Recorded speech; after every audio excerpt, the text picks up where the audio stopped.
Hello everyone, welcome to the channel. तो आज हम हमारी क्लास 12th एनसीईआरटी की लास्ट यूनिट इकोलॉजी का first chapter organism and population start करने जा रहे हैं। इन दिस चैप्टर हम बात करेंगे कि ऑर्गेनिजम्स होते क्या हैं, पॉपुलेशन क्या होता है, पॉपुलेशन के कैरेक्टरिस्टिक्स क्या होते हैं। तो चैप्टर स्टार्ट करने से पहले मैं आपको बताना चाहूँगी इकोलॉजी होती क्या है। आपने अपने सराउंडिंग्स में बहुत सारे बायोटिक फैक्टर्स देखे होंगे, जिस लाइक आपने प्लांट्स देखे होंगे, ऑर्गेनिजम्स देखे होंगे। इसके अलावा अबायोटिक फैक्टर्स के लिए भी अबायोटिक फैक्टर्स को भी हमने हमारे सराउंडिंग्स में देखा है और हम उनके ऊपर डायरेक्टली और इनडायरेक्टली डिपेंडेंट होते हैं। तो इकोलॉजी बेसिकली होती क्या है? बायोटिक और अबायोटिक फैक्टर्स का आपस में इंटरेक्शन, बायोटिक का बायोटिक के साथ इंटरेक्शन, इन सभी की स्टडी जिस ब्रांच के अंदर हम करते हैं उस ब्रांच को हम इकोलॉजी कहते हैं। ठीक है, जस्ट लाइक अगर आप अपने जैसे ऑर्गेनिज्म के साथ इंटरेक्शन कर रहे हैं तो वो हो गया बायोटिक टू बायोटिक इंटरेक्शन। लेकिन जैसे कि हम सर्वाइवल के लिए एयर के ऊपर डिपेंडेंट है, वाटर के ऊपर डिपेंडेंट है, तो ये हो गए हमारे डिपेंडेंसी ऑन अबायोटिक फैक्टर। तो इन दोनों के बीच में, बायोटिक और अबायोटिक के बीच में इंटरेक्शन, और बायोटिक टू बायोटिक इंटरेक्शन को हम जिस बायोलॉजी की जिस ब्रांच के अंदर स्टडी करते हैं उसको हम इकोलॉजी कहते हैं। इसका first chapter organism and population है। ऑर्गेनिज्म और पॉपुलेशन होते क्या हैं, इनके क्या मेन एट्रीब्यूट्स हैं, इनमें किस तरह इंटरेक्शन होता है, इसकी बात करने वाले हैं हम इन दिस चैप्टर। कभी आपने सोचा है कि जंगल में इतने सारे एनिमल्स और प्लांट्स एक साथ कैसे सरवाइव करते हैं, या फिर एक ही एरिया में डिफरेंट स्पीशीज आपस में कॉम्पीट भी करती हैं और कोएग्जिस्ट भी करती हैं? तो इन सभी का आंसर इस चैप्टर के अंदर छिपा हुआ है। सो इस चैप्टर के अंदर हम समझेंगे ऑर्गेनिज्म अपने एनवायरनमेंट के साथ कैसे एडजस्ट करते हैं, पॉपुलेशन क्या होती है और उसकी प्रॉपर्टीज क्या होती हैं, और नेचर में सर्वाइवल का एक्चुअल गेम कैसे चलता है। So stay tune till the end, क्योंकि ये चैप्टर आपके बोर्ड्स के लिए भी सुपर डुपर इम्पॉर्टेंट है। So let's begin. सो बच्चों, सबसे पहले हम समझेंगे ऑर्गेनिजम्स होते क्या है। अब देखिए ध्यान से। बेसिकली ऑर्गेनिज्म का मतलब है कोई भी लिविंग बीइंग, जैसे प्लांट्स हो गए, एनिमल्स हो गए, बैक्टीरिया, या सब कुछ जो भी हमारे अराउंड है, हमारे सराउंडिंग में है, वो सभी आ जाते हैं ऑर्गेनिजम्स में। लेकिन कभी भी एक ऑर्गेनिज्म आइसोलेटेड एग्जिस्ट नहीं करता, आइसोलेटेड एनवायरनमेंट में नहीं मिलता है। ये हमेशा एक ग्रुप बनाकर रहते हैं, एक पॉपुलेशन बनाकर रह रहे होते हैं। सो चलिए हम एनसीईआरटी लाइन बाय लाइन समझते हैं। Our living world is fascinatingly diverse and amazingly complex। हमारा जो लिविंग वर्ल्ड क्लास 11th का चैप्टर था लिविंग वर्ल्ड, उसमें हमें बताया गया था कितनी स्पीशीज यहाँ पर प्रेजेंट है। मतलब हमारा जो वर्ल्ड है वो फैसिनेटिंगली डाइवर्स है। लगभग 1.7 मिलियन टू 1.8 मिलियन स्पीशीज यहाँ पर प्रेजेंट है, और ये अमेजिंगली कॉम्प्लेक्स भी है, बहुत ज्यादा कॉम्प्लेक्सिटी है। We can try to understand its complexity by investigating process at various level at biological organisation. Like इसकी कॉम्प्लेक्सिटी समझने के लिए हम बायोलॉजिकल ऑर्गेनाइजेशन को समझ सकते हैं। बेसिकली बायोलॉजिकल ऑर्गेनाइजेशन जहां से स्टार्ट होता है, जैसे कि अगर हम एक ऑर्गेनिज्म की स्टार्टिंग बात करें तो हमारे अंदर सबसे छोटे यूनिट हमारे प्रोटीन मॉलिक्यूल्स हो सकते हैं। ठीक है, हमारे लिपिड हो सकते हैं। ठीक है, ये हमारे जो मॉलिक्यूल्स है जिससे हमारी एक सेल बनी है, इनको हम बायोमॉलिक्यूल या मैक्रोमॉलिक्यूल कहते हैं। तो मैक्रोमॉलिक्यूल के आपस में कंबाइन हो जाने के बाद क्या चीज बनती है? एक सेल रेडी होती है। मैक्रोमोलिक्यूल के कंबाइन हो जाने से सेल्स रेडी होती हैं। मल्टीपल सेल्स के मिल जाने से टिश्यूज बन जाते हैं, और ये टिश्यूज आगे जाकर हमारे ऑर्गन्स बनाते हैं, और ये जो ऑर्गन्स है आगे जाकर एक पूरा इंडिविजुअल ऑर्गेनिज्म रेडी कर लेते हैं। एक ऑर्गेनिज्म कभी भी अकेला नहीं रहता है, ये अपने सराउंडिंग में बायोटिक अबायोटिक फैक्टर्स से इंटरेक्ट करता रहता है। जैसे कि बात करते हैं एक सिंगल ऑर्गेनिज्म की, मान लेते हैं कि एक लॉयन है, तो ये एक ऑर्गेनिज्म है। बट जब मल्टीपल लॉयन आपस में मिलते हैं तो वो बन जाती है पॉपुलेशन। पर ध्यान रखें, पॉपुलेशन के केस में सिर्फ लॉयन ही होने चाहिए, कोई और स्पीशी का मेंबर यहाँ पर नहीं होना चाहिए। लॉयन एंड लॉयन ओनली, इसको कहते हैं पॉपुलेशन। या सीधी सी भाषा में मैं कह सकती हूँ, सेम स्पीशी के जो मेंबर्स होते हैं उनको हम पॉपुलेशन के अंदर काउंट करते हैं। लेकिन जब डिफरेंट स्पीशीज के मेंबर आपस में कंबाइन होने लगते हैं उनको हम कहते हैं कम्युनिटी।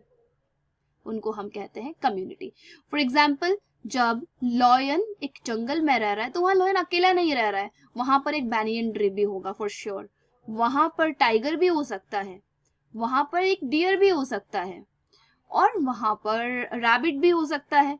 जो डिफरेंट डिफरेंट स्पीशी के जो ऑर्गेनिज्म हैं ये सब मिलकर आपस में एक कम्युनिटी बना रहे होते हैं, ठीक है। अब ये जो कम्युनिटी है, ये कम्युनिटी सिर्फ लिविंग बींग्स के मिल जाने से ही बन रही होती है, बट कोई इंडिविजुअल, हमेशा ऐसा तो नहीं ना कि बायोटिक ही इंटरेक्शन कर रहे हो और एक कम्युनिटी बनाकर खुशहाल रह रहे हो, नहीं। हमें हमारे अराउंड प्रेजेंट अबायोटिक फैक्टर्स की भी नीड होती है, उनसे इंटरेक्शन करना भी हमारे लिए बहुत ज़्यादा एसेंशियल होता है। तो जब हम लोग अपने अबायोटिक फैक्टर से इंटरेक्ट कर रहे होते हैं, अबायोटिक फैक्टर लाइक हमें सनलाइट की ज़रूरत है, हमें वाटर की ज़रूरत है, हमें रेनफॉल की ज़रूरत है, हमें सॉइल की ज़रूरत है, इनसे इंटरेक्शन जब हमारा होता है, लाइक लिविंग और नॉन लिविंग का जब इंटरेक्शन होता है, तो क्या चीज़ आ जाती है, इकोसिस्टम एस्टेब्लिश हो जाता है। तो हम कह सकते हैं कि कम्युनिटी जब biotic component of ecosystem abiotic से इंटरेक्शन करते हैं तो वो एक इकोसिस्टम एस्टेब्लिश करते हैं। एंड इसके बाद इकोसिस्टम एक बड़े लेवल पर बायोम बनाता है, मतलब डिफरेंट डिफरेंट इकोसिस्टम मिलकर बड़ा बायोम बनाते हैं। So let's read. Macromolecule, cells, tissue, organ, individual organism, population, communities, ecosystem and finally biome। जैसे कि एक बड़ा ट्रॉपिकल रेन फॉरेस्ट हो गया, ये हमारा एक बायोम है, एक बड़ा ओशन हो गया, ये हमारा बायोम है।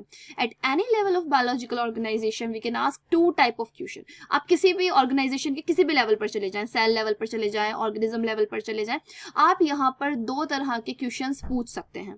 फॉर एग्जाम्पल, जब आपने कभी एक बुलबुल को गाना गाते हुए सुना बहुत सुबह सुबह गार्डन में, तो आपके दिमाग में क्वेश्चन आ सकते हैं, दो क्वेश्चन आ सकते हैं बेसिकली कि how does the bird sings, कैसे ये गा रही है। हाउ के केस में आपसे आप पूछ रहे हो इसकी मैकेनिज्म, क्या मैकेनिज्म ये फॉलो कर रही है गाना गाने के लिए, ठीक है।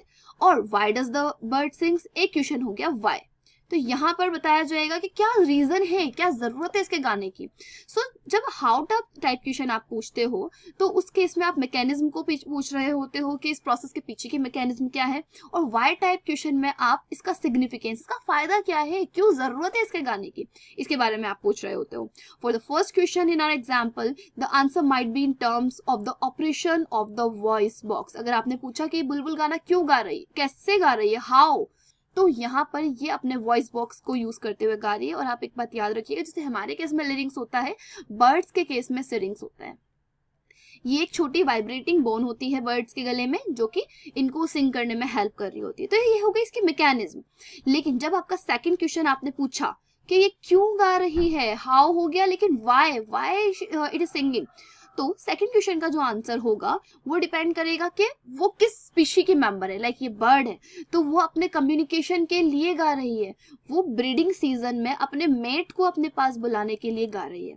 सो इस तरह के क्वेश्चन आपको किसी भी ऑर्गेनिज्म लेवल पर, किसी भी ऑर्गेनाइजेशन लेवल पर मिल सकते हैं। When you observe nature around you with a scientific frame of mind, you will certainly come up with many interesting question of both type. For example, जैसे कि नाइट ब्लूमिंग फ्लावर आप देखो, जो वो flower जो कि रात में खिलते हैं, वहां पर भी आपके दिमाग में आ सकता है कि क्यों ये नाइट में ही ब्लूम होते हैं और कैसे ये नाइट में ब्लूम होते हैं। तो बेसिकली जो नाइट ब्लूमिंग फ्लावर्स होते हैं ये जनरली वाइट होते हैं।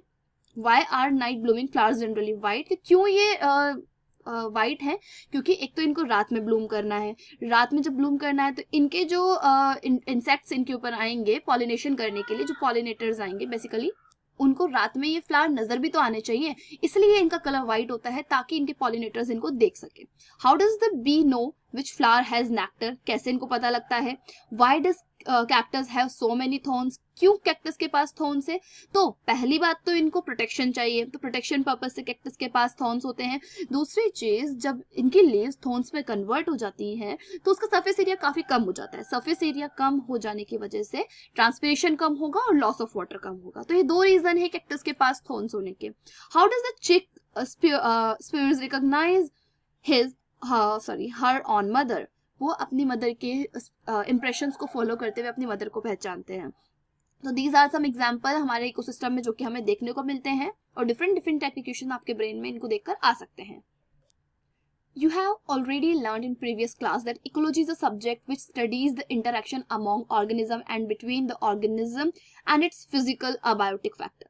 तो मैंने आपको पहले ही बता दिया कि जो इकोलॉजी होता है वो क्या है, आपके अराउंड, आपके सराउंडिंग में प्रेजेंट बायोटिक फैक्टर जब आपस में ही इंटरेक्ट करते हैं, लाइक बायोटिक, सबका बायोटिक के बीच में इंटरेक्शन होना, या वही बायोटिक फैक्टर अपने सराउंडिंग में प्रेजेंट अबायोटिक के साथ इंटरेक्शन करते हैं। तो इनकी जो स्टडी आप करोगे, इसी सब को आप किस में स्टडी करोगे, इकोलॉजी के अंदर आप ये सब पढ़ते हो। तो बायोटिक का बायोटिक के साथ या फिर बायोटिक का अबायोटिक के साथ इंटरेक्शन होना इकोलॉजी कहलाता है। Ecology is basically concern with 4 level of biological organisation. देखिए, वैसे बायोलॉजिकल ऑर्गेनाइजेशन की हायरार्की की हम बात करें तो स्टार्ट होता है ये ऑर्गेनिज्म से। ऑर्गेनिज्म के मिल जाने से पॉपुलेशन रेडी होती है, पॉपुलेशन डिफरेंट पॉपुलेशन के मिल जाने से कम्युनिटी बनती है, डिफरेंट कम्युनिटीज कंबाइन होने के बाद जब वो अपने अबायोटिक फैक्टर से इंटरेक्शन करते हैं तो एक इकोसिस्टम बनता है। इस इकोसिस्टम के बाद हमारा बायोम रेडी होता है और आगे जाकर ये बायोस्फीयर बनाता है। बायोम से बायोस्फीयर, बायोस्फीयर हम कह सकते हैं हमारी पूरी अर्थ बायोस्फीयर में काउंट हो जाएगी। डिफरेंट स्फीयर लाइक लिथोस्फीयर हो गया, एटमॉस्फेयर हो गया, हाइड्रोस्फीयर हो गया, ये सब बायोस्फीयर में आ जाता है। एक सीधी सी बात करें, ऑर्गेनिज्म जैसे कि मान लेते हैं ए, ओनली ए स्पीशी एक ऑर्गेनिज्म है, बट जब ए मिल जाते हैं तो पॉपुलेशन बन जाती है। But different organism like A, B, A, C, D, then A, then C, ये सब हमारी एक कम्युनिटी बनाएंगे और इकोलॉजिकल लेवल पर, इकोसिस्टम लेवल पर ये जो कम्युनिटी है ये इंटरेक्ट करती है अबायोटिक फैक्टर से। एंड बायोम के केस में एक बहुत बड़ा इकोसिस्टम, जब लाइक ट्रॉपिकल रेन फॉरेस्ट, कोई ओशन, ये हमारे बायोम में आ जाएंगे, देन बायोस्फीयर बन जाता है। लेकिन हमारे इस चैप्टर के अंदर इकोलॉजी में बेसिकली 4 लेवल ही कंसीडर किए गए हैं। पहला लेवल हो गया ऑर्गेनिज्म ए। पॉपुलेशन के केस में जब हम ए की पॉपुलेशन बना देते हैं, कम्युनिटी लेवल में हम ए, बी, सी की कम्युनिटी बना देते हैं। एंड बायोम, एग्जांपल ले लीजिए आप ट्रॉपिकल रेन फॉरेस्ट, ठीक है। ये 4 लेवल पर ही इकोलॉजी हम स्टडी करेंगे in this chapter we explore ecology in population level. अच्छा ठीक है, हम सिर्फ पॉपुलेशन लेवल पर इसमें स्टडी करेंगे, बट जब पूरी यूनिट लाइक अदर चैप्टर्स हम पढ़ेंगे तो डिफरेंट लेवल्स पर हम स्टडी करते जाएंगे। चलिए अब हम अपने फर्स्ट टॉपिक की बात करेंगे विच इज पॉपुलेशन। पॉपुलेशन में आपको मल्टीपल बार बता चुकी हूँ। फॉर एग्जांपल हम एक कम्युनिटी में जाते हैं और वहां पर आप देखते हो बहुत सारे डॉग आपको नजर आ रहे हैं। सो ग्रुप ऑफ डॉग्स, सो हम कह सकते हैं ग्रुप ऑफ डॉग्स जो है पॉपुलेशन ऑफ डॉग है। या फिर अगर आपको ग्रुप ऑफ बैनियन ट्री नजर आ रहा है, ग्रुप ऑफ बैनियन ट्री आप देख पा रहे हैं, तो वो क्या है, वो बैनियन ट्री की पॉपुलेशन है। अगर आप कहीं भी ग्रुप ऑफ ह्यूमन पॉपुलेशन देख रहे हो या फिर इंसानों का ग्रुप आपको नजर आ रहा है, वो ह्यूमन पॉपुलेशन है। लेकिन पॉपुलेशन के केस में स्पीशी के अंदर मतलब ऑर्गेनिजम्स जो होंगे वो सेम स्पीशी के होने चाहिए, ठीक है। तो ये जो पॉपुलेशन होती है सेम स्पीशी की होती है, इसके खुद के कुछ एट्रीब्यूट्स होते हैं। एट्रीब्यूट या फिर ये क्वेश्चन आपको एग्जाम्स के अंदर कैरेक्टरिस्टिक के नाम से भी मिल सकता है, ठीक है। समझ आ रही है आप लोगों को बात। पॉपुलेशन कैरेक्टरिस्टिक या पॉपुलेशन एट्रीब्यूट पूछा जाए तो यहाँ पर बेसिकली 4 एट्रीब्यूट आपको देखने को मिलेंगे पॉपुलेशन के। जैसे कोई ऑर्गेनिज्म पैदा होता है या मरता है ना, तो ऑर्गेनिज्म का बर्थ होता है, ऑर्गेनिज्म की डेथ होती है। लेकिन इन केस ऑफ पॉपुलेशन में, पॉपुलेशन एट्रीब्यूट में पहला पॉपुलेशन का एट्रीब्यूट रहेगा बर्थ रेट, क्योंकि पूरी पॉपुलेशन कभी भी एक साथ पैदा नहीं होती है, पॉपुलेशन धीरे धीरे पैदा होती है, रेट टाइम के साथ पैदा होती है। रेट वर्ड आपको जहां भी दिख जाए समझ जाना टाइम के साथ काम हो रहा है, ठीक है। दूसरा एट्रीब्यूट ऑफ पॉपुलेशन, जैसे कोई ऑर्गेनिज्म मर जाता है, उसकी डायरेक्ट डेथ हो जाती है, बट पॉपुलेशन की कभी डायरेक्ट डेथ नहीं होती, उसकी डेथ रेट होती है। Attribution, second attribute of population है डेथ रेट, ठीक है। मतलब पूरी पॉपुलेशन एक साथ नहीं मरेगी, वो धीरे धीरे टाइम के साथ खत्म होती है। थर्ड एट्रीब्यूट ऑफ पॉपुलेशन होता है सेक्स रेशो। सेक्स रेशो किसी भी पॉपुलेशन के अंदर मेल और फीमेल का रेशो पाया जाता है। चौथा एट्रीब्यूट इनका आपको देखने को मिलेगा एज डिस्ट्रीब्यूशन में। किसी भी पॉपुलेशन के अंदर जब वहां पर लोग होंगे, ऑर्गेनिज्म होंगे, तो उनके अंदर बेसिकली एज डिस्ट्रीब्यूट होती है। मतलब कुछ ऑर्गेनिजम्स रिप्रोडक्टिव फेज में होंगे, रिप्रोडक्टिव फेज में मतलब वो रिप्रोड्यूस कर सकते हैं। कुछ ऑर्गेनिज्म जब छोटे होंगे तो रिप्रोडक्टिव से पहले वाली फेज, जिसको हम प्री रिप्रोडक्टिव फेज कहते हैं। और अगर किसी ऑर्गेनिज्म का रिप्रोडक्टिव फेज खत्म हो गया है तो उसको हम पोस्ट रिप्रोडक्टिव एज कहेंगे। तो पोस्ट रिप्रोडक्टिव फेज या पोस्ट रिप्रोडक्टिव एज, ये 3 हमारे एज डिस्ट्रीब्यूशन होते हैं किसी भी पॉपुलेशन के अंदर। लास्ट एंड फाइनल एट्रीब्यूट आ जाता है पॉपुलेशन डेंसिटी, ठीक है। ये भी छोटा सा टॉपिक है। तो चलो आते हैं एनसीईआरटी के लाइंस पर। इन नेचर हमें बहुत रेयरली ही कभी कोई आइसोलेटेड सिंगल इंडिविजुअल मिलेगा। सुना है, कभी सोचा है आपने कि अर्थ के ऊपर आप अकेले घूम रहे हो? सुनने में कितना हॉरिबल लग रहा है। तो सिंगल इंडिविजुअल, आइसोलेटेड इंडिविजुअल बहुत रेयरली ही आपको मिलेगा, हम कह सकते हैं जनरली मिलेगा ही नहीं। अगर मिल रहा है वो आपको, तो उसकी पूरी पॉपुलेशन खत्म हो चुकी है, वो अकेला वहां घूम रहा होगा और थोड़े टाइम में वो भी खत्म हो जाएगा। Majority of them live in groups, majority जो है वो ग्रुप्स में रहते हैं और वेल डिफाइंड ज्योग्राफिकल एरिया में रहते हैं, आपस में शेयर और कम्पीट करते हैं सिमिलर रिसोर्सेज के लिए, पोटेंशियली इंटरब्रीड भी करते हैं और इसी तरह एक पॉपुलेशन मिलती है। ठीक है, तो कुछ पॉपुलेशन के कुछ हम कह सकते हैं कैसे पहचानो कि कोई भी एक पॉपुलेशन है। तो आप याद रखिए कि पॉपुलेशन में एक तो ऑर्गेनिज्म का ग्रुप होता है, ठीक है, ग्रुप होगा, साथ में वो वेल डिफाइंड ज्योग्राफिकल एरिया में रहेंगे, सेम ज्योग्राफिकल एरिया में रह सकते हैं, हमेशा कंफर्म नहीं है लेकिन हाँ चांसेस रहते हैं, वेल डिफाइंड ज्योग्राफिकल एरिया में वो रहेंगे। तीसरी एंड सबसे इंपॉर्टेंट चीज, कोई भी पॉपुलेशन पोटेंशियली इंटरब्रीड कर सकती है, इंटरब्रीड इन द सेंस आपस में बच्चे पैदा कर सकती है। ठीक है, तो कोई भी पॉपुलेशन कब होगी, लाइक कोई भी पॉपुलेशन होगी उसके ऑर्गेनिज्म अगर आपस में इंटरब्रीडिंग कर पा रहे हैं तभी वो एक पॉपुलेशन के सदस्य हैं।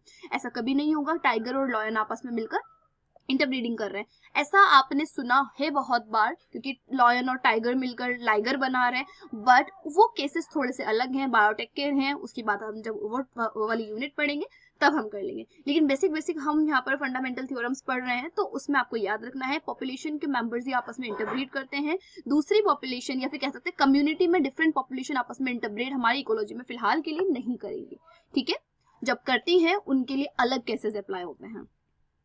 Although the term interbreeding implies sexual reproduction, interbreeding terms आ रहा है sexual reproduction के लिए, a group of individual resulting from even asexual reproduction is also generally considered population।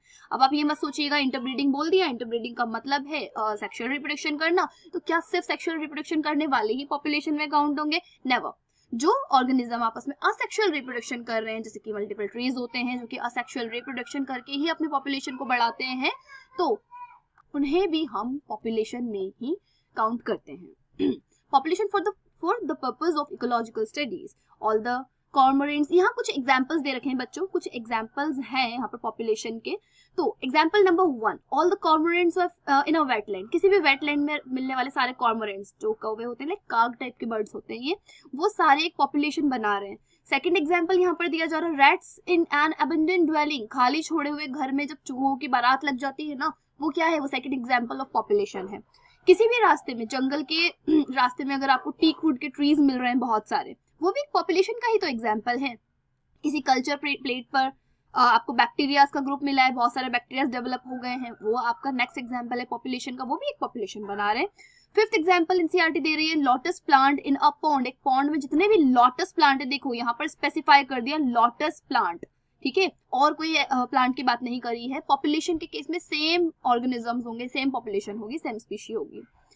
Are some example of population? In earlier chapter you have learned that although an individual organism is the one that has to cope with the change environment, ठीक है, तो अपने individual like previous chapters के अंदर आपने पढ़ा होगा कि इंडिविजुअल ऑर्गेनिजम्स को अपने एनवायरनमेंट के साथ कॉप अप करना पड़ता है, एनवायरमेंटल चेंज के साथ अडेप्ट होना पड़ता है। It is at the population level that natural selection, तो पॉपुलेशन लेवल पर वो चीज़ होती है नेचुरल सिलेक्शन के अंदर, और धीरे धीरे जब हम हमारी पॉपुलेशन इवॉल्व करती है तो उसके सभी ऑर्गेनिजम्स को इवॉल्व करना पड़ता है, अपने अंदर चेंजेस लाने पड़ते हैं। अगर कोई ऑर्गेनिज्म रेजिस्ट कर रहा है कि नहीं भाई मुझे नहीं करना है ये चेंज, तो उसको नेचर एलिमिनेट कर देगी, दुनिया से ही खत्म कर देगी। Population ecology is therefore an important area because it links ecology to population genetics and evolution. तो इकोलॉजी जो है वो आगे जाकर हमारी जेनेटिक्स को, एवोल्यूशन को, इनको आपस में जोड़ने का काम करती है।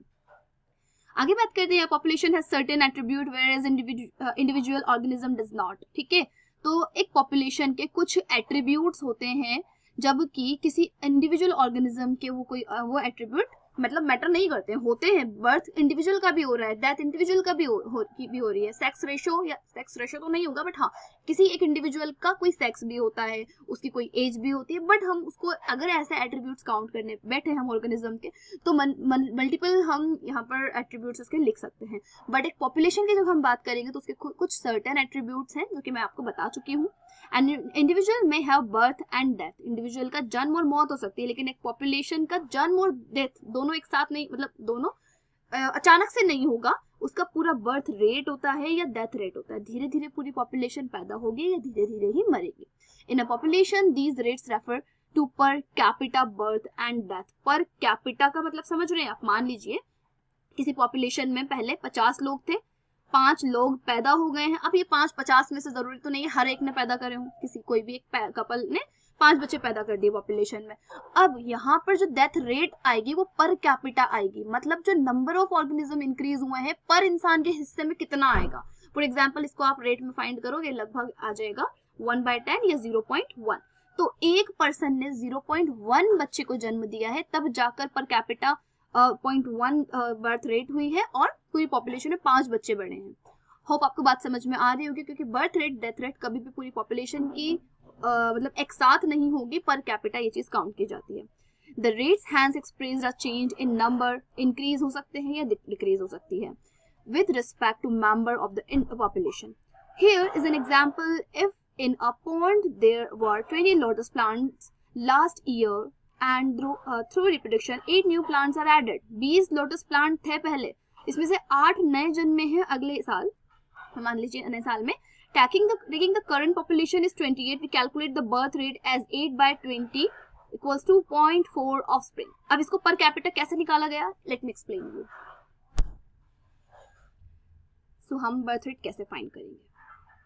The formula is birth rate equals to, हमारी पॉपुलेशन बर्थ में, पहली बात तो बर्थ में इंक्रीमेंट होगा नंबर ऑफ ऑर्गेनिजम्स में, तो फाइनल पॉपुलेशन ज्यादा होगी, तो फाइनल माइनस इनिशियल, मतलब final population minus initial population करेंगे and then divided by initial population. ठीक है, मतलब हम कह सकते हैं कितना चेंजेस हुआ आपके पॉपुलेशन में, मतलब बढ़ोतरी या फिर कमी हुई है अपॉन इनिशियल पॉपुलेशन, ये आ जाती है। ये फाइंड करने के लिए फॉर्मूला है बर्थ रेट। देखिए हमारे पॉन्ड के अंदर इनिशियल लॉटस थे 20, इनिशियल लॉटस हमारे पास 20 थे। बर्थ कितने लॉटस का हुआ है नेक्स्ट ईयर? 8 लॉटस बढ़ गए हैं, तो हम कह सकते हैं टोटल पॉपुलेशन ऑफ लॉटस हो गई है इस साल पॉन्ड के अंदर 28। मुझे तो फाइंड करनी है birth rate, so let's find birth rate equals to final minus initial, like changes हुआ है 8 का, या फिर 28 माइनस 20 भी आप करेंगे तो आपको 8 मिलेगा। इनिशियल पॉपुलेशन थी 20, लेट्स डिवाइड, आपको क्या मिलने वाला है 4/10 या फिर 0.4। अब ये जो हुआ है पर कैपिटा हुआ है, 0.4 बर्थ हुआ है पर कैपिटा, मतलब अगर एक लोटस प्लांट में देखें 20 लोटस प्लांट ने तो 8 लोटस प्लांट को बर्थ दिया है, लेकिन अगर आप एक की बात करें तो एक लोटस प्लांट ने 0.4 लोटस प्लांट को बर्थ दिया है। होपफुली आप समझ रहे होंगे कहने का मतलब। तो देखिए एनसीईआरटी में पर लोटस के ऊपर 0.4 और लोटस का इंक्रीमेंट हुआ है। If 4 individual in a laboratory population of 40 fruit fly died during a specific time interval, say a week, the death rate in the population during that period is 4/40.1 individual per fruit fly per week। तो इसको भी मैं आपको formula wise समझाती हूँ। देखिए हम लोगों को डेथ रेट फाइंड करनी है। डेथ रेट क्या होगी? सेम। अब देखिए डेथ हो रही है तो हमारी जो फाइनल पॉपुलेशन होगी वो कम होगी, तो हम इनिशियल को आगे रखेंगे, क्योंकि हमें चेंज ही तो काउंट करना है basically. Initial population minus final population, क्योंकि ये कम होने वाली है डेथ के केस में, अपॉन इनिशियल पॉपुलेशन। या फिर सेम चीज आप लिख सकते हैं, चेंज जो हो रहा है लाइक जितने ऑर्गेनिज्म मर रहे हैं या पैदा हो रहे हैं, डिवाइडेड बाय इनिशियल पॉपुलेशन। अब आपको दिया गया है डेथ रेट के केस में 40 फ्रूट फ्लाइज थी, 40 फ्रूट फ्लाइज टोटल थी किसी लेबोरेटरी के अंदर। अब इनमें से एक वीक के अंदर, एक वीक में 4 फ्रूट फ्लाइज मर चुकी हैं in a week. Fruit flies died in a week. ठीक है, हमें फाइंड करनी है डेथ रेट। तो death rate equals to initial minus final.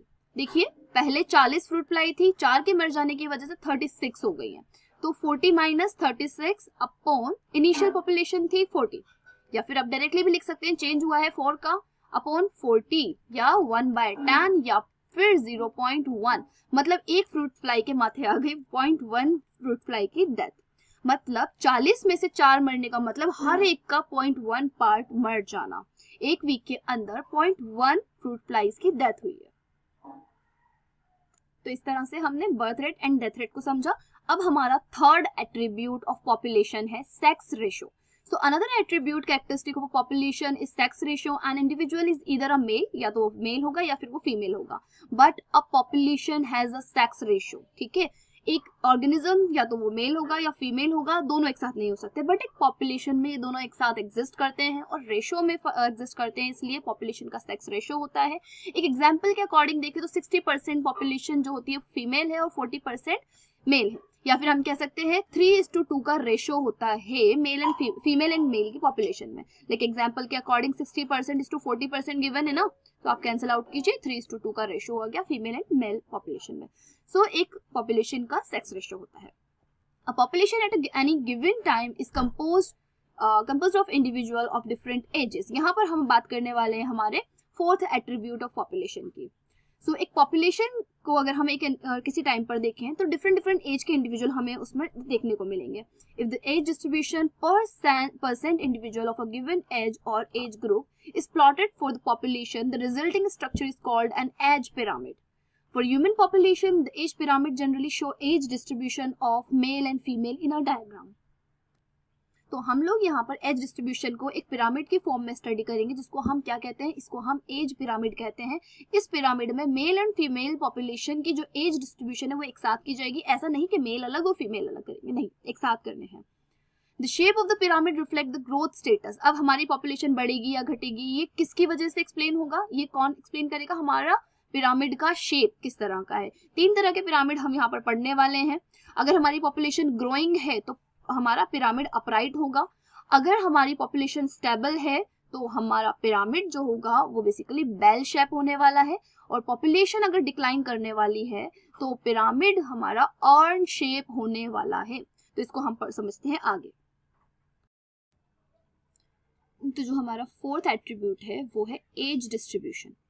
As distribution 3 तरह से हो रहा है हमारी पॉपुलेशन के अंदर.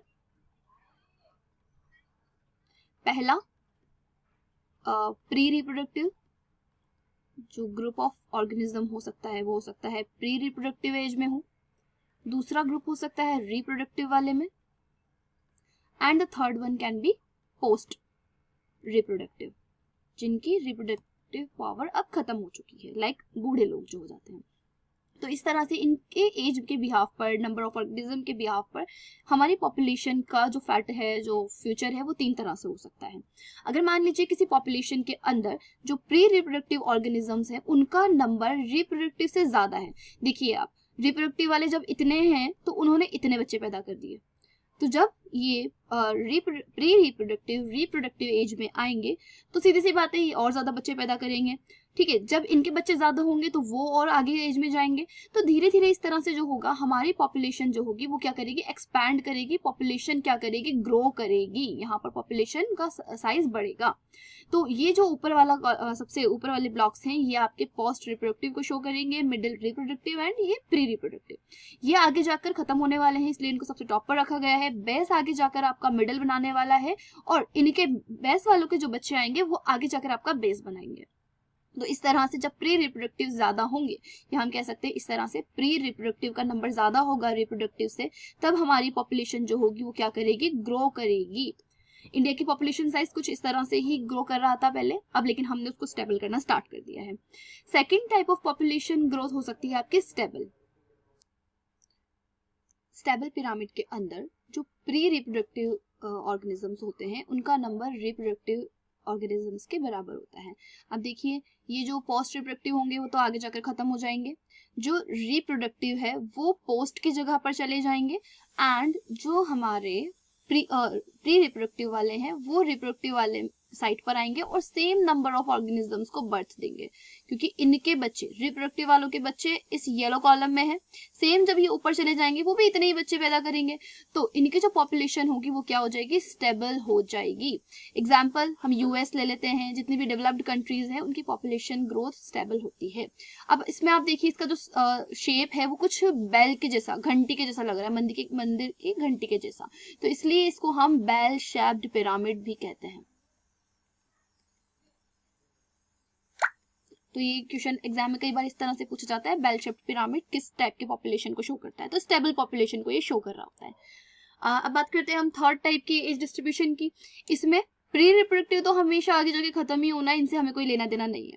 बट अगर आपके रिप्रोडक्टिव वाले कम होंगे, रिप्रोडक्टिव वाले ज्यादा होंगे प्री रिप्रोडक्टिव से, तो इन दिस केस क्या होने वाला है, इन दिस केस ये वाले रिप्रोडक्टिव वाले आगे जाकर पोस्ट में चले जाएंगे, बूढ़े हो जाएंगे, और जो रिप्रोडक्टिव है इन्हीं को तो आगे ना बच्चे पैदा करने हैं, तो जब ये यहाँ आगे जाएंगे तो इनके बच्चे और भी कम होंगे, तो इस तरह की पॉपुलेशन जो होगी वो आपकी डिक्लाइनिंग फेज में है, ये धीरे धीरे खत्म हो जाएगी। इसका जो शेप है वो कुछ इस तरह से नहीं है वास के जैसा या अर्न के जैसा, जिसमें बीच में से चौड़ा होता है और ऊपर और नीचे ही थोड़ा सा नैरो होता है, तो इसलिए इस टाइप के पिरामिड को अर्न शेप्ड पिरामिड कहते हैं, जिसमें डिक्लाइनिंग ग्रोथ होती है पॉपुलेशन की। The size of population tells us a lot about its status in the habitat, whatever ecological process we wish to investigate in a population, be it the outcome of competition with another species, the impact of a predator, or the effect of a pesticide application. We always evaluate them in terms of any change in the population size. Got it? The size in nature could be as low as less than 10, मतलब एक population में organisms का जो population size जो है या number of organism जो है वो 10 से भी कम हो सकता, लगभग 10 से भी कम हो सकता है। एग्जाम्पल है साइबेरियन क्रेन, भरतपुर वेटलैंड में किसी भी साल आने वाले जो साइबेरियन क्रेन है, हो सकता है 10, 12 या 8, 9 इतने ही साइबेरियन क्रेन आते हों, और गो इनटू मिलियंस, लगभग बिलियंस के अंदर भी ये जा सकती है population size. Chlamydomonas in a pond, population size technically called population density. तो यहाँ पर अब बात आ गई है हमारी फोर्थ एट्रीब्यूट, एक तरह से जो है वो पॉपुलेशन डेंसिटी है, इसको हम एन से डिनोट करेंगे। Need not necessarily be measured in number only, although total number in generally the most appropriate measure of population density। ठीक है, हमेशा population density काउंट करने के लिए आपको टोटल population में रह रहे organisms के नंबर को काउंट करने की जरूरत नहीं होती है, इसको फाइंड करने के अलग अलग तरीके होते हैं। सॉरी, ये फिफ्थ एट्रीब्यूट है, नॉट फोर्थ। तो it is in some cases either meaningless और डिफिकल्ट टू डिटरमाइन। किसी एक एरिया में अगर हम देखें तो वहां पर हो सकता है 200 कैरेट ग्रासेस हो, पार्थेनियम हो, और वहां पर सिंगल बेनियन ट्री खड़ा हुआ हो, तो उस केस में आप क्या कहेंगे, किसकी डेंसिटी ज्यादा है? तो कुछ लोग सोचेंगे कि नंबर ऑफ कैरेट ग्रास यहाँ पर ज्यादा है इसलिए इसकी डेंसिटी ज्यादा है, लेकिन नंबर ऑफ बेनियन ट्री का बायोमास ज्यादा है। एक बेनियन ट्री 200 कैरेट ग्रास के ऊपर भारी है, तो यहाँ पर जब हम पॉपुलेशन काउंट करेंगे तो हम किसके बिहाफ पर करेंगे, बायोमास के बिहाफ पर, बायोमास देखते हुए पॉपुलेशन डेंसिटी को मेजर करेंगे। Like single use banyan tree with a large canopy, stating that the population density of banyan tree is low relatively to that of carrot grass, amount to understanding the enormous role of banyan in that community. In such cases, the percent cover or biomass is a more meaningful measure of the population size. तो सबसे अच्छा measurement करने का तरीका यहाँ पर हो जाएगा biomass. Total number is again not an easy adoptable measure if the population is used and counting is impossible or very time consuming. If you have a dense laboratory culture of bacteria in a petri dish, what is the best measure to report its density? Sometimes a certain ecological investigation, there is no need to know the absolute population densities. Relative density serves the purpose equally well. For instance, for the number of fish caught per trap is good enough measure to its total population. चलिए मैं इसको आपको समझाती हूँ। जैसे कि हमने यहाँ पर बात की थी एक पर्टिकुलर एरिया में बेनियन ट्री और कैरेट ग्रास की, तो वहां पर हमने बायोमास को एक मीनिंगफुल मेथड मानते हुए यहाँ पर डेंसिटी काउंट की। लेकिन अगर हम बात करें मुझे एक बहुत बड़े ओशन पर फिश की डेंसिटी काउंट करनी है, तो उस केस में हम क्या करेंगे, इतने बड़े ओशन में मछलियों को गिनने नहीं बैठेंगे। उस केस में हम यूनिट एरिया में ट्रैप डालेंगे, एक यूनिट एरिया में जाल डालेंगे। उस ट्रैप में जितने फिशेज आएंगी उसको हम मल्टीप्लाई कर लेंगे टोटल एरिया से। इस तरह से हम वहां पर क्या कर सकते हैं, टोटल नंबर ऑफ फिशेज या फिर डेंसिटी ऑफ फिशेज को काउंट कर सकते हैं। मान लीजिए कि एक ट्रैप के अंदर 1 यूनिट स्क्वायर के ट्रैप के अंदर आपके पास 5 गोल्ड फिशेज आई हैं, 5 गोल्ड फिशेज आई हैं और 2 टर्टल्स आ गए हैं। जस्ट एन एग्जाम्पल, 2 टर्टल्स आ गए हैं। तो इस केस में अगर मुझे पूरे ओशन नहीं लेकर अगर हम रिवर लेते हैं तो पूरे रिवर का या पूरे पॉन्ड में मुझे इनकी डेंसिटी काउंट करनी है, और जो मेरा पूरा रिवर है वो है 200 स्क्वायर मीटर का। It's just an example, 200 square metre का। तो उस केस में 1 मीटर स्क्वायर में टोटल फिशेस 5 थी, तो 200 में कितनी होने वाली हैं, मल्टीप्लाइड बाय 200 कर लेंगे हम, 1000 गोल्ड फिशेस, और सेम एज होगा टर्टल्स के साथ। तो ये मेथड हम यूज करते हैं फिशेस की डेंसिटी फाइंड करने के लिए। अगली बात करें, we are mostly obliged to estimate population size indirectly without actual counting them or seeing them. The tiger census in our national park and tiger reserve is often based on pug marks and fecal pellets. तो इस case में अगर मुझे किसी भी park के अंदर या किसी भी जंगल के अंदर जाकर टाइगर या लायंस की पॉपुलेशन को काउंट करना है, तो मैं उनको काउंट करने या मार्क करने नहीं जाऊंगी। वहां पर हम क्या करेंगे, ऐसे एरिया में जाएंगे जहां पर फिलहाल के लिए टाइगर प्रेजेंट नहीं है लेकिन उनकी पॉपुलेशन वहां पर रहती है, तो उनके पग मार्क्स को काउंट करते हुए, उनके फीकल पैलेट्स को ऑब्जर्व करते हुए हम लोग क्या करेंगे, टाइगर और लॉयन की पॉपुलेशन का अंदाजा लगाएंगे। तो ये कुछ मेजर्स है यहाँ पर जिस तरह से हम लोग पता कर सकते हैं पॉपुलेशन के बारे में। अगर हम एक ह्यूमन पॉपुलेशन की बात करें तो ह्यूमन पॉपुलेशन जो हमारे लिए जो होता है, हम सेंसस के थ्रू काउंट किया जाता है ह्यूमन पॉपुलेशन को, जो कि हर डिकेड्स के पहले ईयर के स्टार्टिंग के 3 मंथ में होता है। जैसे कि 2011 में हुआ सेंसस, अगला सेंसस 2021 में होना था लेकिन अभी वो डिले हो गया है, लेकिन इस तरह से हर डिकेड में ये होता है। तो आज के लिए इतना ही, मिलते हैं नेक्स्ट वीडियो में। Keep learning, keep growing. Don't forget to like, share and subscribe for more amazing classes. Thank you so much.